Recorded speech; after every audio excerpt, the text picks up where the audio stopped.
pode ser... Pra mim. O ruim pra quem pode ser o desempenho, pode ser o resultado. O resultado é ruim pros dois.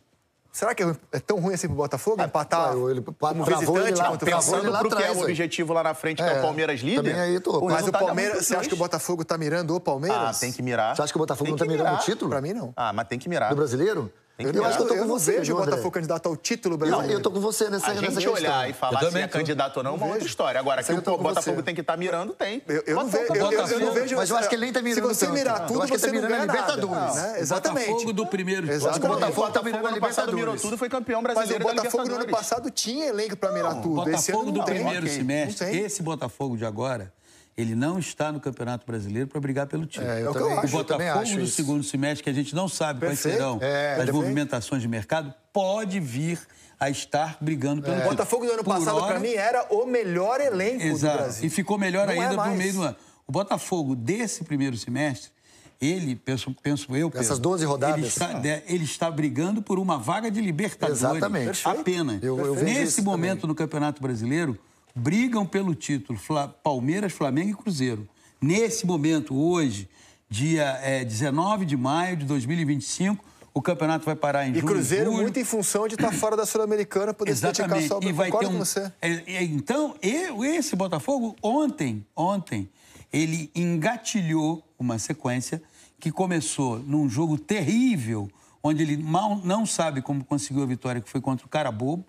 Aí ele veio para jogar o Campeonato Brasileiro contra o Internacional. Aí ele tem um jogo angustiante, aflitivo contra o Estudiantes de La Plata. Ele teve o Flamengo, vai ter o Capital. E ele, na próxima semana, decide o seu futuro na Libertadores. Então, não perder nesse momento, eu entendo que é algo que... Opa, estamos indo bem. Jogamos contra... E ver consolidadas algumas ideias, como o do Cuiabano, que eu acho que, de novo, foi um jogador importante. Muito importante. Ver consolidada a ascensão da dupla de zaga, David Ricardo e Jair hoje. David Ricardo jogou muito. Muito. O Marlon voltar ao nível do ano passado. Quer dizer, eu tô vendo um Botafogo Vitinho, que viu ideia se consolidando. No 15º só. 15º jogo só do Renato Paiva. Quem destoou ontem, eu acho que a proposta do Renato Paiva era ter um jogador forte na frente ao lado do Igor Jesus, é o Juan, porque eu acho que a dinâmica de jogo dele ainda é muito lenta. Ele é um jogador de técnica limitada, então ele recebeu... eu acho que tem uma questão de discrepância mesmo de qualidade técnica. Ele é abaixo do... Ele recebeu umas bolas que ele poderia dar continuidade. Mas então, ele não tem essa velocidade, né? Não, o Botafogo ontem jogou muito em relação a isso. A quando tem a bola... O lançamento na bola longa do Marlon Freitas é importante no time, as inversões. Agora, quando a bola chegava à frente lá com o Juan Cruz e com o Igor Jesus, ela não tinha sequência.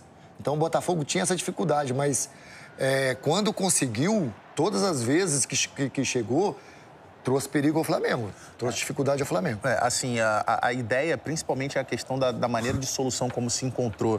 Sobretudo, porque tem uma mudança ali muito clara da maneira de jogar para o que era o time do ano passado. Você jogar sem ter um meia, até o Savarino, quando estava jogando... Olha a saúde do Cuiabano, cara, me impressionou. A saúde. Essa defesa do Rossi também é absurda. Que é um jogador que, tecnicamente, assim, o forte do Cuiabano não é a parte técnica. Não. É diferente, por exemplo, do Alex Telles. Alex Telles, você olha, é um jogador que, tecnicamente, é muito refinado. O Cuiabano carrega. O Cuiabano é de uma força vai física... Vai dragando, vai gerando, vai brigando. Impressionante. Só que ele é importante, inclusive, ali pro lado, para conseguir trabalhar com o Alex Telles, porque o Alex Telles fisicamente não é tão forte como é o Cuiabano, só que ele é um cara que é importante você ter a chegada dele na frente, porque ele dá o passe, ele tem a qualidade de conseguir encontrar uma diagonal, um cruzamento dele. Só que aí você tem um ponta. Ele tem um volume de jogo, né? Você tem um ponta pelo lado esquerdo, que você... Imagina, você lateral, sou o Alex Telles. Eu sei que eu posso chegar na frente sem ter medo, porque eu tenho um cara aqui do outro lado que, se eu precisar, vai me ajudar, vai recompor igual um foguete. Então, assim, até nesse sentido, o Cuiabano tem sido muito importante para o Botafogo. Essa foi uma boa solução encontrada foi uma solução que ninguém pensava, porque o Santi Rodrigues, que foi o jogador contratado para a posição, para o lugar do Almada, simplesmente não conseguiu jogar ainda. Por isso que eu acho que o jogo de ontem foi ruim. Não, o jogo para mim não foi ruim. Foi ruim para o Flamengo. Numa visão rubro-negra da história, foi ruim. O Flamengo viu o Palmeiras abrir vantagem, não jogou bem. E eu acho que a própria torcida do Botafogo trata de responder a essa pergunta. Porque tinha 54.238 torcedores no estádio. 51 mil do Flamengo. 3 mil do Botafogo. E olha só o que os 3 mil cantaram a plenos pulmões durante quase todo o segundo tempo. Você que estava lá? No segundo tempo teve uma boa parte que a torcida do Botafogo... Foi até observado na transmissão, né? Diante do silêncio de 51 mil, vendo uma jornada ruim para sua equipe, os 3 mil alvinegros celebraram dessa forma o jogo de ontem. Nesse momento, quem grita é a torcida do Botafogo. Veja aí a torcida do Botafogo. Tá 0-0 aqui no Maracanã. O mandante é o Flamengo, pouco mais de 2 mil torcedores do Botafogo.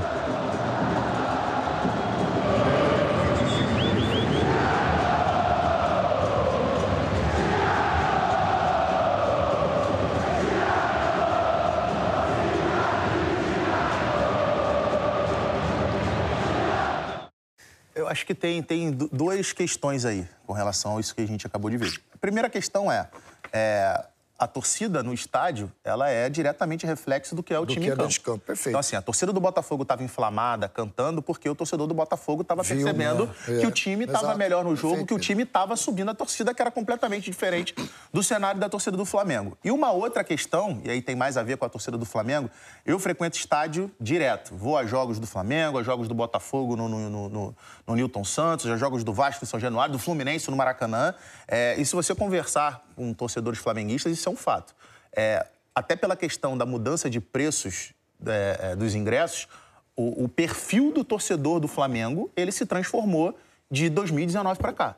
Então, assim, isso é um fato. Você conversa com torcedores do Flamengo, os próprios torcedores do Flamengo se mostram incomodados. O torcedor que é, entre aspas, mais raiz, que vai há mais tempo ao estádio, se mostra incomodado com isso. O perfil do torcedor do Flamengo, ele tem se modificado. A gente pode discutir de outras torcidas também, isso pode estar acontecendo. Certamente acontecendo. Mas isso está acontecendo e também está diretamente ligado à questão do valor dos ingressos. Você tirou aquele cara que era o torcedor raiz, que cantava do primeiro ao último minuto do estádio. Especificamente do jogo? Também, também, foi o que eu falei. O jogo mostrava, são o Flamengo jogando questões. mal, o Botafogo jogando bem. Foi o que eu falei, são duas questões. A primeira, a questão do reflexo do que é o time em campo. E isso que o Pedro trouxe, eu concordo plenamente, até porque quando o jogo começa, até os 15, 20 minutos do primeiro tempo, a torcida do Flamengo também não parava de cantar, porque o Flamengo estava bem na bola, sufocando o Botafogo. Então, pra mim, o Botafogo não conseguia jogar. Então, esse momento, o torcedor do Flamengo também agiu. Só que no segundo tempo, ele viu que o Botafogo cresceu no jogo. Sim. Só que o que chama a atenção... Era muito claro. E aí a torcida do Flamengo sentiu também. Então, claro, o que chama a atenção... Sentiu o mau momento do time. Exatamente, o mau momento do time,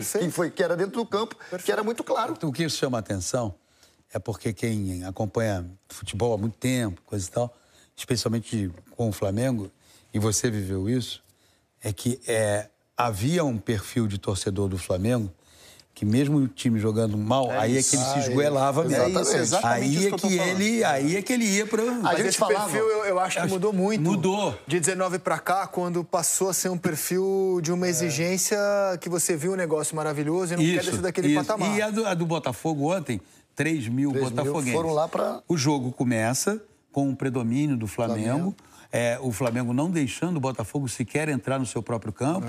Aquele jeito impositivo do Flamengo, tentando induzir o adversário ao erro o tempo inteiro.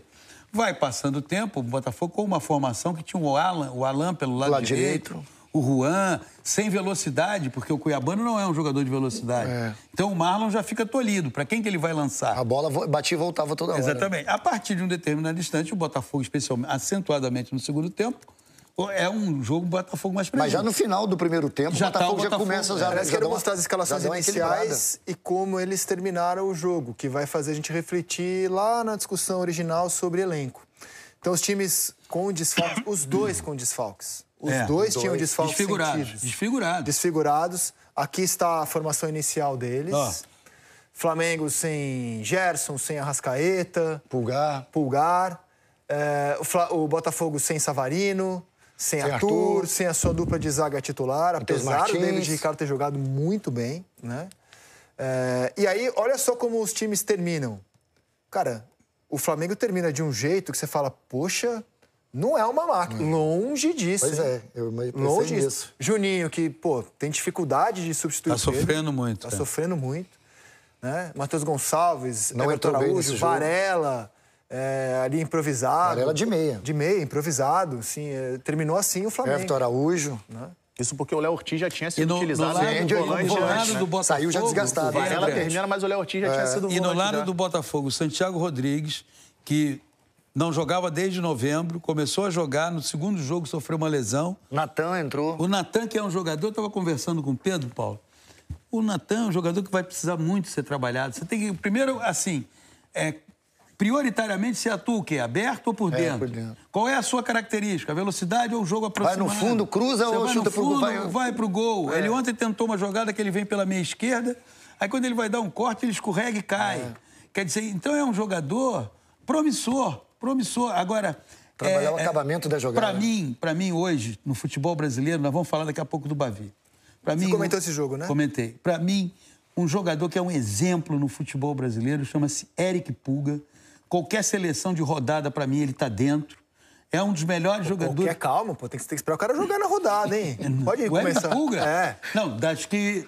que for fazer dessa rodada. Dessa rodada. Ele tá na seleção da rodada, fica tranquilo. Então, é isso que eu tô falando.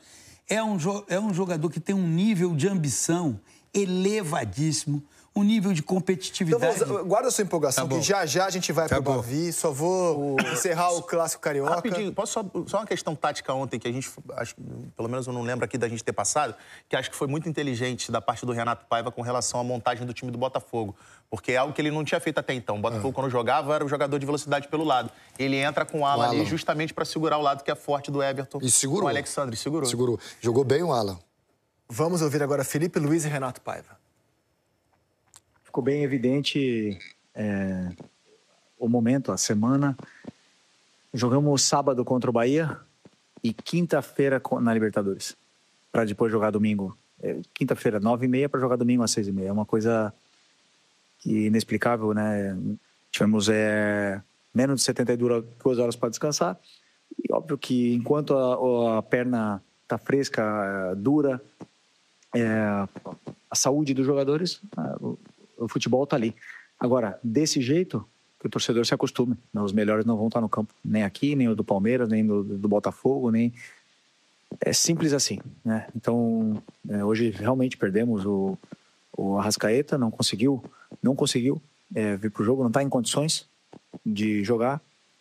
O Bruno Henrique foi no sacrifício, o Alexandre chegou no limite, os zagueiros a gente viu que estava no limite. Eu acho que na segunda parte nós controlámos melhor o jogo, e acho que a melhor oportunidade é nossa, acho eu.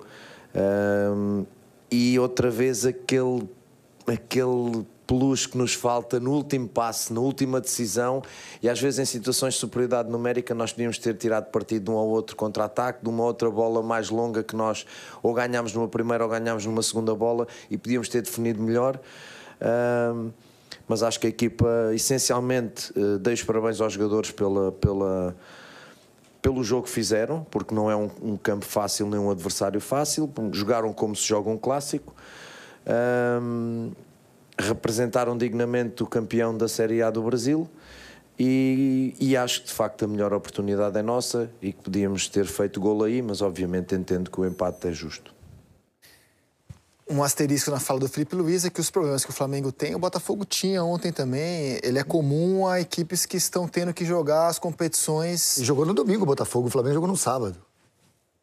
É que no meio da semana... Um jogou quarta, outro jogou quinta. O Botafogo jogou quarta, o Flamengo jogou quinta, mas acontece. Vai acontecer uma rodada uma rodada do outro. Acontece. Isso aí vai até dezembro, hein? Avisa pro Felipe, que é até dezembro.